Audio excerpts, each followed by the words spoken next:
हल षष्ठी भारत देश में मनाए जाने वाले विशेष त्योहारों में से एक है।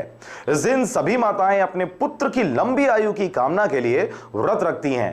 यह दिन विशेष इसलिए भी है क्योंकि इसी दिन को भगवान कृष्ण के ज्येष्ठ भ्राता बलराम जी की जयंती के रूप में भी मनाया जाता है। इस दिन बलराम जी का जन्म हुआ था और उनका मुख्य शस्त्र हल था, इसलिए इसे हल छठ भी कहा जाता है। भाद्र मास के कृष्ण पक्ष की षष्ठी को हल षष्ठी कहते हैं। इस व्रत में हल से जुती हुई अनाज व सब्जियों का सेवन नहीं किया जाता है, इसलिए महिलाएं इस दिन तालाब में उगे हुए पसही या तिन्नी के चावल खाकर व्रत रखती हैं। इस व्रत में गाय का दूध व दही इस्तेमाल में नहीं लिया जाता है। इस दिन महिलाएं भैंस के दूध, घी और दही इस्तेमाल करती हैं।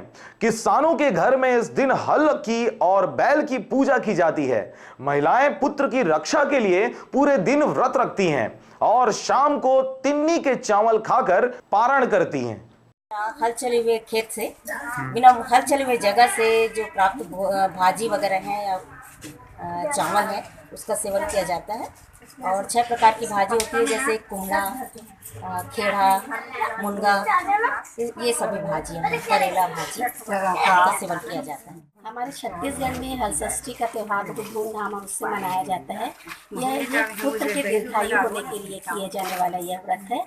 इस दिन भैंस के दूध, दही, घी के सेवन करने की प्रथा है और माँ हल षष्ठी की सभी सुहागिनें सुहाग से सुसज्जित होकर इसकी पूजा करती हैं और अपने पुत्र के पीठ पे छुई का पोता लगाती हैं और उनके दीर्घायु होने की कामना करती हैं और हमेशा पुत्र सदा सलामत रहे और दीर्घायु हो, इसी कामना के साथ हल षष्ठी का व्रत किया जाता है। और यह भादो पक्ष की छठ की तिथि के दिन किया जाता है और इस व्रत का बहुत ही विधान है। हमने कथा कहानी के द्वारा इस व्रत को अच्छे से पूर्ण किया और आशा करते हैं कि इस व्रत का प्रभाव हम सबको हमेशा प्राप्त होता है।